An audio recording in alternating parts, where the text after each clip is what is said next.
Because food is essential for growth, energy production, and maintenance of health, we spend a great deal of our time each day thinking about preparing and eating food.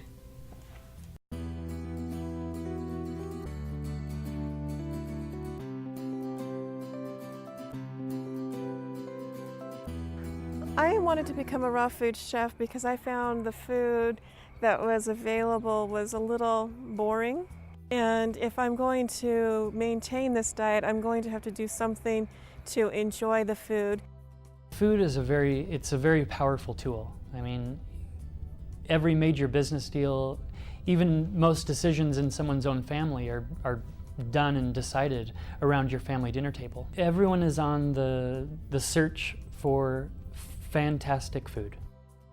People, are always going to find different things that they enjoy, and it's going to move along with the trends. And two trends that I can really think of are sous vide and the food truck trend that is currently going on. Sous vide is basically the practice of cooking foods without direct heat.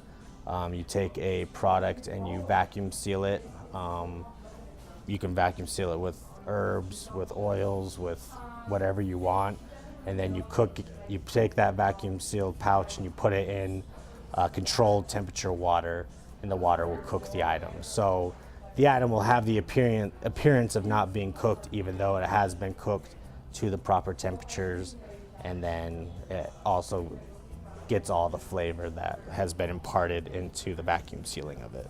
What's the latest trend, whether it's coming out of LA and all the stars are eating it or whatever, or some chef has been very creative in some part of the country or world, and it creates a sensation, and they'll talk about it with their friends here in this town, and then all of a sudden, well, a restaurant has to do that too. It takes off and everybody wants it, and you suddenly have the most popular restaurant in town. So other restaurants are naturally going to try to copy that so they can gain the clientele.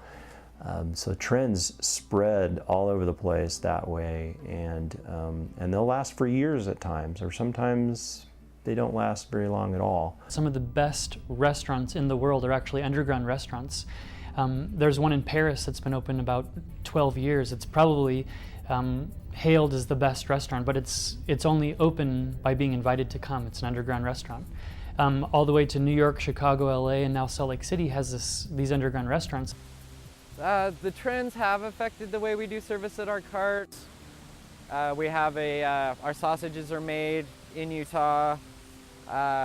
We've also incorporated a vegetarian bratwurst and a vegetarian hot dog for people that have asked about vegetarian items. There seems to be a lot more like farmers markets popping up. I've seen more of a growing population wanting more organic foods, more local foods. It's called culinary arts because it really is an art. Chefs are not only creating new trends, but they are also creating their own unique identity through aroma, look, and taste of food. I think the only thing that ever limits your creativity as a chef is yourself. I feel like specializing in a certain area can be either limiting or it can be something that can add a lot of creativity. If you specialize in a certain type of food and put new spins on it, or you specialize, for instance, in cooking vegetarian food, there are a lot of creative ways to make new things that are vegetarian. As you gain knowledge as a chef, there are disciplines that you can focus on, and you can branch off and specialize. Pastry chef, for example. At first I thought it might be limiting to eat such a limited amount of food, but after doing it, I found that the creativity involved in creating so many different foods, it was a wonderful experience. I've created recipes like eggplant bacon and dragon's eggs and blonde ambition and celebration cake. Yes, you can have your cake and eat it too. Chefs are creative. They don't just follow a recipe. They like to experiment with flavors and textures. In general, chefs love food and are happy when they are part of a successful gathering. I have had some unusual chefing experiences in my career, especially as the executive chef of the catering company.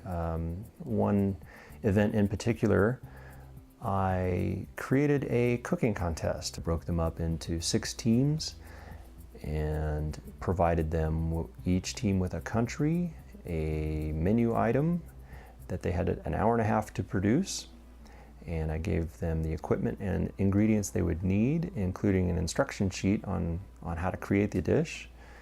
And they would be judged by myself, the manager, and the owner of the catering company. And they did quite well. It was a lot of fun to do. There are many different experiences I've had as a raw food chef and teaching in different environments. I think probably the funnest one is when I participate in the Raw Food Chefs Challenge, which is where chefs come together and create for an audience some food that has not been planned. In fact, we don't even know what food is available. And we're working with another chef that we may or may not have worked with in the past. And that's an exciting experience. One of the major things that I think brings different chefs together is just sharing in the creative process of cooking. The thing that connects, chefs together, if they all have different styles, is just the passion of, the creativity of, putting out a quality product. With different cooks and different chefs, it's nice to learn different things from each other, and I don't know, it's just fun. When you sit at your table and you eat that bite, and it's something so delicious and so amazing that you have to comment on it. That was killer. That's the common thread. And so food becomes like the centerpiece for anything important. I don't want the recipes for the masses. I don't want the stagnant recipe that you can get in any restaurant anywhere. It has to be something that comes from your soul, something from your heart, something that you're passionate about, something that you want to share. And those are the recipes that come to By Invitation Only. Those creative opportunities for the chef to show off and take all of their skills and bring them to my table and my friends.